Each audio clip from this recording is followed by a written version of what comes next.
Today I have a Wagoneer.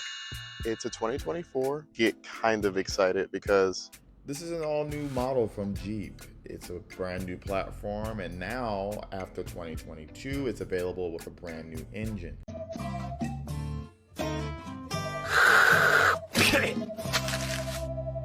Just to put things in perspective, this is a big truck. It is longer than a Ford Excursion, just to put things in perspective. yes, this is a big truck. She's good looking. She's a BBW, I'll say it. She's a BBW. What I hit? Yeah, that brother's starving. Yes, sir, brother. and she's got a good personality. Good personality goes a long way. For all you young men that are out there trying to chase these narrow-tailed women that have the personality of a fucking doorknob, let this review be a lesson to you. Sometimes the big girl is the one you should go for. And it's not because you're settling or because whatever red pill guy is telling you, she doesn't go in the gym, blah, blah, blah, blah, blah. Listen, it gives you a little bit more safety. Gives you a little bit more comfort than that narrow-bodied Jeep Wrangler looking will ever be able to give you. So, without further ado, let's go ahead and see what some of the features are of this car. I want to start out with the engine.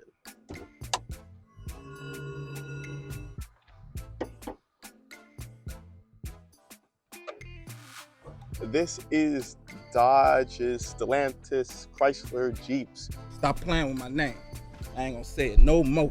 New iteration on the gasoline engine. This is a 3-liter inline-six twin turbo. In the plebe model, it makes 420 horsepower, around 460, 470 pound-feet of torque. In the Grand Wagoneer, this shit makes 510 horsepower. We're talking a fully enclosed deck, fractured connecting rods.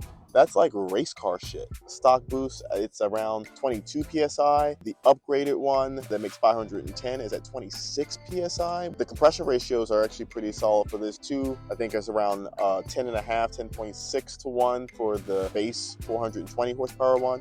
But then for the upgraded one, they lower the compression down to 9.5. I would be very surprised if Dodge would not make this available as a crate motor, and you can tell like it's a compact package. I'm gonna go ahead and put some videos in here so you can see the packaging in here. You can kind of see where the turbos are. They're actually quite small. The turbos on the upgraded version are a little bit bigger, and the side profile is pretty nice. It's got this sort of tall greenhouse. It looks big. 20-inch wheels, and these are the standard ones. Disc brakes all around because this is not the 70s. I know the original Wagoneer had drums. Drums are nasty, but they work once. Hold on! A second and see how much space there is inside. So as you can see, it's actually quite roomy behind the third row seat, and this is what you get when you have a big ass, period. There's nothing I'm going to add after that. It's just a big ass. We have powered rear seats, which is really nice. Look at that. And it's not working because the front row is up. Yeah. A grand closing for a regular Wagoneer. Look at all of that. The rear is so comfortable, it's huge. Captain's chairs up here are heated, but not cooled. Grand Wagoneer, they're heated, cooled, and massage. Let's see how it drives. All right, let's get it.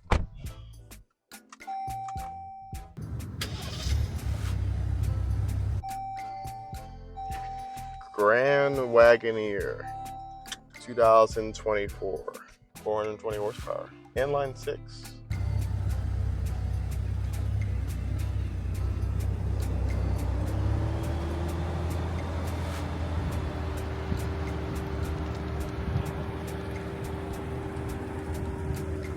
One of the things I really want to talk about is the slant six. The slant six was an engine that they made up until like the 80s or 90s or something like that. It was such a reliable engine.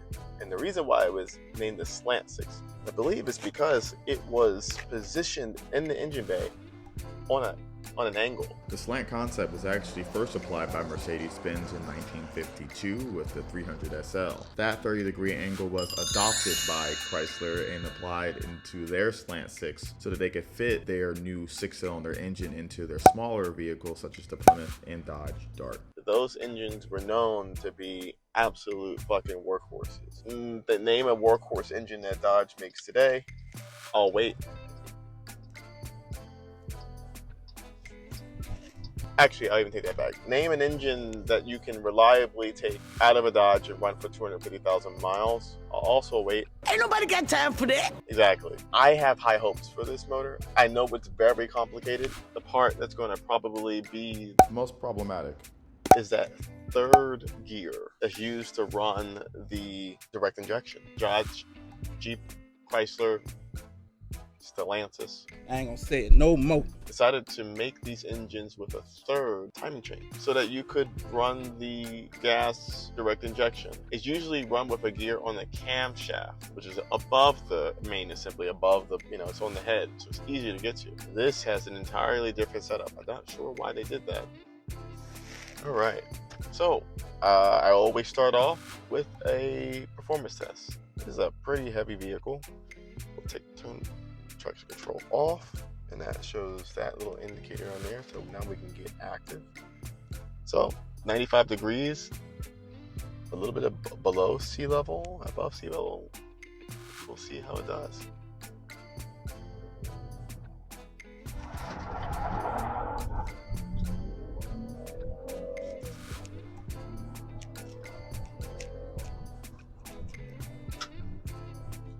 That's pretty good. Oh, this is a boat. This is a boat. So that's actually pretty quick. Handling. What do you expect for a 6,000 pound vehicle? It's soft. The steering is electric, so it is very overboosted. Overboosted is relative, right? Like, this is not a 718. In fact, it's not two 718s. It weighs more than two 718s. This is not a Ford Explorer. This is a very large SUV. What do you say we go somewhere else? That's a huge bitch. People that are driving this don't want to have a whole bunch of steering feel and want to carve up canyons. So comparing the steering to something smaller that has a different intention is retarded. The power is there, as you just saw. Fuel economy is actually pretty good with the rear-wheel drive version, which is what we have here. Gets, I think, 24 miles a gallon on the highway, which is incredible for a vehicle this size with that amount of power. I think the suspension is tuned relatively well for what it's intended to do. It's quiet. You can barely hear the wisp of the turbo. I think these captain chairs are pretty comfortable, but for me saying that doesn't really mean much. I am under 6 foot. Shout out to my short kings. Gripes. Let's get to some of the negative things. I don't like this instrument cluster. I don't like digital instrument clusters. I think they are tacky. I think they are corny. And I think they're somewhat out of place in some of the more luxurious vehicles. I think that they look cheap. This one looks cheap. The materials in here for a vehicle of this price, they feel kind of cheap. And then all this like fake kind of like glue on wood, also I think that it's kind of hilarious that you can order one of these without a sunroof. I don't understand how you can spend $65,000 on a vehicle and not get a sunroof as standard, but get heated and cooled seats. There's a pecking order to this. Cooled seats, I feel like you get cooled seats before you get a sunroof. That packaging is not really what I would expect. And then also, because it's a big vehicle, it makes it really dark in here. There's just no light coming from that big ass roof. Maybe these people don't really want sunroofs. I don't know. What do you mean, you people? But to me, that seems actually silly.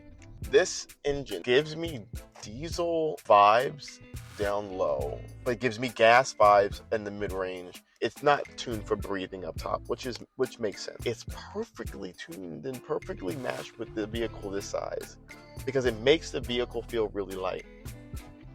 Nice ground clearance. Nice and supple. Let's give it some beans. Yes. Why does this float so well? Float like a Cadillac, sting like a Beamer. I think that Chrysler could have done a little bit more to make this special on the inside. And I think that's what's kind of missing. It doesn't have that same riz as the original Grand Wagoneer, or Wagoneer rather, Grand Wagoneer. It's nice, don't get me wrong, but it's not special.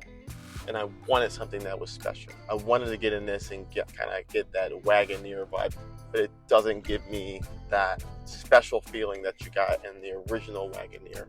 When I drive by people, they're gonna think, oh my goodness, what is that? You don't get that here. But there are things that you don't get with the original Wagoneer, and that's power. I made a promise to one of my followers that when I hit 20,000, I do a burnout for them. And I am a man of my word. So, let's get it.